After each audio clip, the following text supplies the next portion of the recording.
Hello friends, வாங்க இன்றைக்கி சூப்பரான வெரைட்டி ரைஸ், சப்பாத்தி, இட்லி எது கூட வேணால் சர்வ் பண்ணக்கூடிய அரைச்சி விட்ட பொட்டேட்டோ ஃப்ரை செய்யலாம்.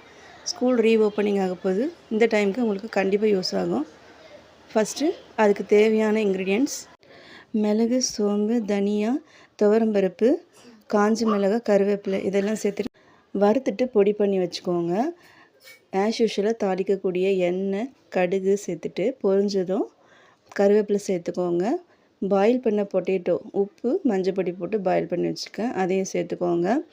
இது கூடவே அரைச்ச மசாலாவையும் உப்பையும் சேர்த்துட்டு நல்லா கலந்து விட்டுக்கோங்க. இந்த ஸ்டேஜில் ட்ரையாக இருக்குது, ஸோ கொஞ்சமாக தண்ணி விட்டுட்டு நல்லா கொதிக்க விட்டு ட்ரை ஆனதும் ஆஃப் பண்ணிக்கோங்க. செம்ம சூப்பரான பொட்டேட்டோ மசால் ரெடி. ட்ரை பண்ணி பார்த்துட்டு எப்படி இருக்குன்னு கமெண்ட்ஸ் பண்ணுங்கள். தேங்க்யூ.